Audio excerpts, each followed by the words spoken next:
Nagraj Rudra episode 15। Nagraj Rudra, नागरानी मनसा और शिवा तीनों एक दूसरी गुफा में थे। बहरूपिया उन्हें छोड़कर गायब हो गया था। तीनों थके हुए थे। तभी पीछे से हंसने की आवाज आई।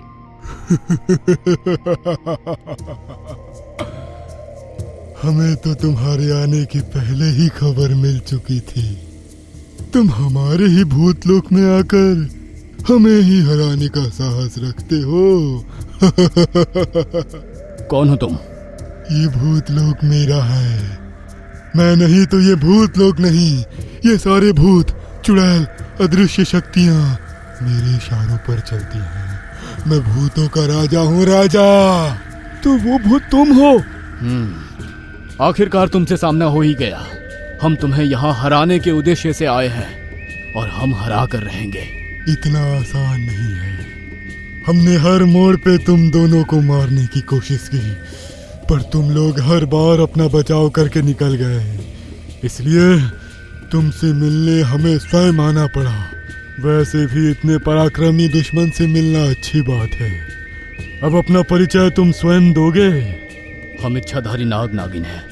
मैं नागराज रुद्र हूँ और ये मेरी पत्नी नागरानी मनसा है और हम यहाँ भोलेनाथ की आज्ञा से आए हैं। और ये बस इस तीसरे को तो मैं जानता हूँ। हमारे भूतों ने इसे गलती से पकड़ लिया था और तुमने मुझे मारने की कोशिश भी की थी।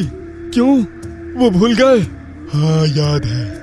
पर तभी ये नाग नागिन तुझे बचाने आ गए। अब तू भी मरेगा और ये दोनों नाग नागिन भी मरेंगे। नागराज, ये कोई साधारण भूत नहीं है। बिल्कुल सही कहा नागिन। जिन भूतों ने तुम लोगों को मारने की कोशिश की वो सारे मेरे हाथों की कठपुतलियां थे।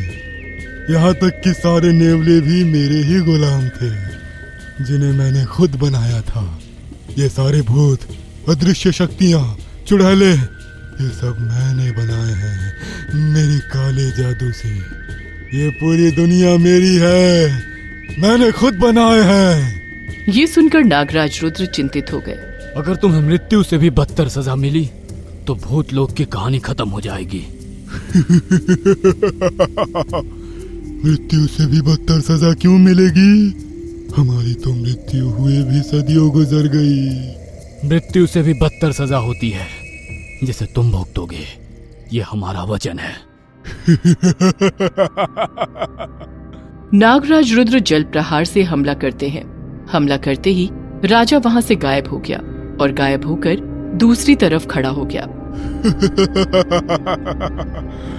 इतना सरल नहीं है मुझ पे प्रहार करना। मैं एक पल यहाँ तो एक पल वहाँ। मैं यहाँ भी हूँ और वहाँ भी। मेरी फुर्ती से कैसे निपटोगे? नागराज रुद्र एक और बार हमला करते हैं। भूतलोक का राजा फिर से गायब हो जाता है। ये सिलसिला कई बार होता है और एकाएक राजा गायब होकर शिवा के पीछे आ गया और फिर शिवा का पैर पकड़कर घसीटते हुए गुफा के अंतिम छोर तक ले जा रहा था। नागराज बचाइए, ये मुझे गुफा से नीचे गिरा के मार देगा। बचाइए नागराज, बचाइए। नागराज रुद्र परेशान है। हमें शिवा को बचाना होगा। नागराज रुद्र और नागरानी मनसा जल प्रहार से हमला करते हैं राजा पर। राजा शिवा का पैर छोड़ देता है। बस इतना ही? मुझे लगा था तुम दोनों मिलकर कुछ तगड़ा वार करोगे, पर तुम दोनों तो शक्तिहीन हो। राजा अदृश्य हो गया। नागराज रुद्र, नागरानी मनसा और शिवा एक साथ खड़े हो गए। कहाँ गया? वो यहीं कहीं होगा, कहीं छुप गया होगा। वो इंतजार कर रहे थे कि राजा कहाँ से हमला करेगा। राजा उनके सामने आया। अब तुम तीनों मरने के लिए तैयार हो जाओ। काफी टाइम हो गया तुम लोगों के संग खेलते खेलते। राजा अपनी अंगूठी गुफा की दीवारों की ओर करते हैं। दीवारों से नेवले और कई प्रकार के कीड़े निकलते हैं। राजा अपनी अंगूठी पाताल की ओर करता है और वहाँ से धीरे धीरे भूत निकलने लगते हैं। अब इससे तुम कैसे बचते हो मैं भी देखता हूँ। ये इतने सारे हैं, ये हमें मार देंगे। सावधान। हमें एक साथ इनका सामना करना होगा। त्रिकोण आकार में खड़े हो जाओ, जल्दी। तीनों त्रिकोण जैसे खड़े हो जाते हैं। नागराज रुद्र, नागरानी मनसा और शिवा को सारे भूतलोक के राक्षस और नेवले घेर लेते हैं। भूतलोक में मेरा राज है और तुम्हें मारने के बाद भूमि लोक पे भी मेरा ही राज रहेगा। मार दो इन्हें। सारे भूतलोक के जीव जंतु, राक्षस, हर कोई नागराज रुद्र, नागरानी मनसा और शिवा को मारने के लिए आगे बढ़ रहे हैं। नागराज कुछ कीजिए, हम मर जाएंगे, ये सब हमें मार देंगे। कीजिए नागराज, कुछ कीजिए। नागराज रुद्र अपनी मुट्ठी आगे लेते हैं, आंख बंद करके मंत्र जाप करने लगते हैं। फिर मुट्ठी खोलते हैं। मुट्ठी में नागमणि होती है। नागमणि ऊपर उठाते हैं। नागमणि से सूर्य की किरण चमकने लगती है। किसी को कुछ दिखाई नहीं देता है। मनसा, शिवा, अपनी आंखें बंद कर लो। कुछ समय बाद रोशनी कम हो जाती है और सब अपनी आंखें खोलते हैं। एक क्षण में सारे जीव जंतु और भूत गायब हो गए। हाँ, सारे राक्षस नेवले नागमणि में कैद हो गए। नहीं नागराज, कोई तो बाकी है। राजा अभी भी बाकी है। वो छुप गया है, हम उसे भांप सकते हैं। अब तू भी इस नागमणि में कैद होगा, मृत्यु से बदतर सजा। नहीं नहीं, मेरे साथ ऐसा मत कीजिए। मैं कैद नहीं होना चाहता, मुझे माफ कर दीजिए। तुम्हें माफ क्यों करे? तुमने इतने सारे निर्दोषों को सताया है, तुम्हें मृत्यु दंड ही मिलेगी। नहीं नागराज, हमें माफ कर दीजिए।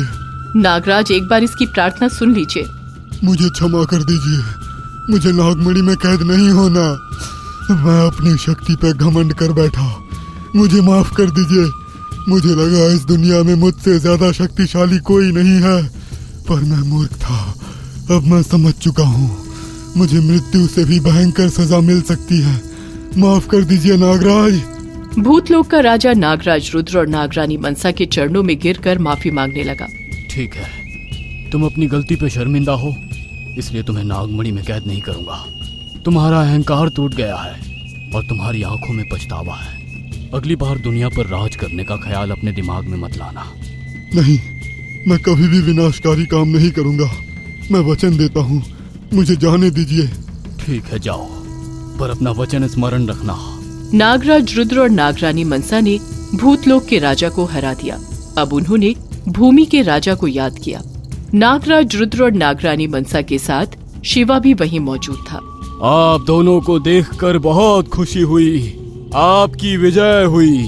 मैं बहुत खुश हूँ। आज तक कोई भी पाताल लोक से जिंदा नहीं लौटा, पर आपने असंभव को संभव बना दिया।